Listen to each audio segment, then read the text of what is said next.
Break के बाद एक बार फिर से आप सभी का स्वागत है। बिहार चुनाव ने राजनीतिक पंडितों को हैरान किया। विपक्ष के पास उलाहने तमाम हैं, लेकिन राजनीति में सवर्णों की बड़ी हिस्सेदारी और पिछड़े दलितों के मेल ने चुनाव में एनडीए को 200 आंकड़ा पार करा दिया। जिस बिहार में 10% हिंदू सवर्ण हैं, उस समुदाय के 73 विधायक चुनकर आए। विशेषज्ञ मानते हैं कि जाति गणना के बाद भी सवर्णों की राजनीतिक हैसियत बनी हुई है।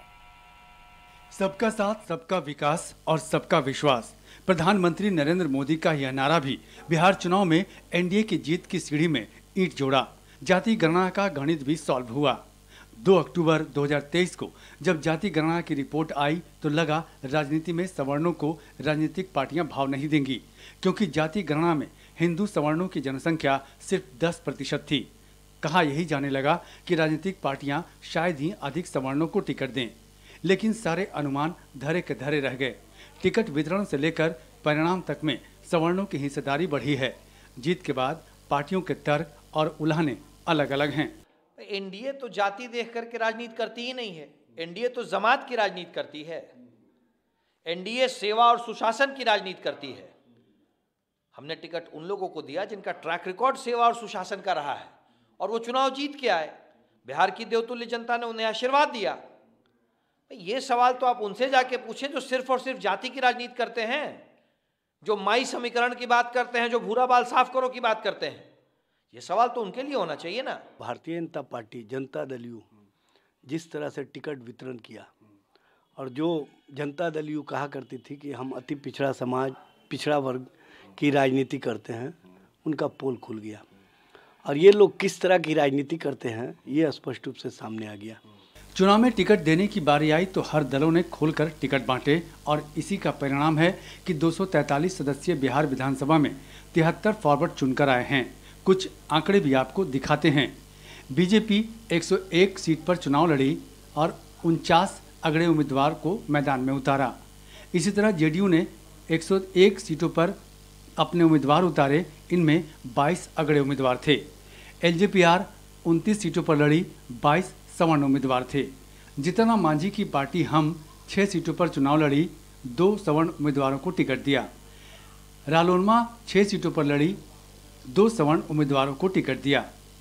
राजद ने 6 भूमिहार उम्मीदवार दिए थे और 2 जीत कर आए। अब जरा परिणाम भी देख लीजिए। बिहार में इस बार 73 सवर्ण विधायक जीत कर आए, और इसमें 32 राजपूत, 25 भूमिहार, 14 ब्राह्मण और 2 कायस्थ चुनाव जीत कर आए हैं। यानी 10% जनसंख्या के लिहाज से 30% फॉरवर्ड विधायक। क्या ये बिहार में सवर्णों के पुनरुत्थान की वापसी का संकेत है? पटना के Anugrah Narayan Sinha of social studies के रजिस्ट्रार डॉक्टर हबीबुल्ला अंसारी कहते हैं कि सवर्णों में राजनीतिक रुझान और जागरूकता दोनों है, और ये अलग अलग पार्टियों की जरूरत होती हैं, इसलिए अक्सर ये बाजी मार लेते हैं। चुनाव अनाउंस हो गया, भले वो अपने मैनिफेस्टो में बात करते हैं उनके विकास के लिए, उनके कल्याण के लिए, आरक्षण के लिए, तरह तरह का और भी स्कीम लागू करने के लिए बात तो करते हैं, लेकिन जब चुनाव आ गया तो कौन कैंडिडेट क्षेत्र से जीत सकता है, किसके पास पर्याप्त रिसोर्स है, इन बातों को ध्यान में रख के इसीलिए टिकट देते हैं। और ये बात फैक्ट है कि जो सवर्ण जाति के लोग हैं, एस्पिरेंट हैं, पॉलिटिकल एस्पिरेंट हैं, उनके पास ऑफ कोर्स पर्याप्त रिसोर्स भी रहता है, साधन भी रहता है, और समाज में उनका एक वर्चस्व भी रहता है। तो इन सारी बातों को ध्यान में रख के टिकट दिया जाता है। ऑफ कोर्स उनको टिकट दिया जाता है, और वो लोग भी ज़्यादा संख्या में जीत के आते हैं। न सिर्फ टिकट वितरण और परिणाम, बल्कि नीतीश कैबिनेट में शामिल 26 मंत्रियों में 8 फॉरवर्ड हैं, यानी 1/3 सवर्ण विधायक। बिहार विधानसभा चुनाव का परिणाम अगले कई दशकों तक शोध का विषय होगा कि आखिर जिस बिहार में मंडल के कर्ता धर्ताओं ने शासन किया, वहां कैसे सवर्णों का दौर राजनीति में लौटने लगा है।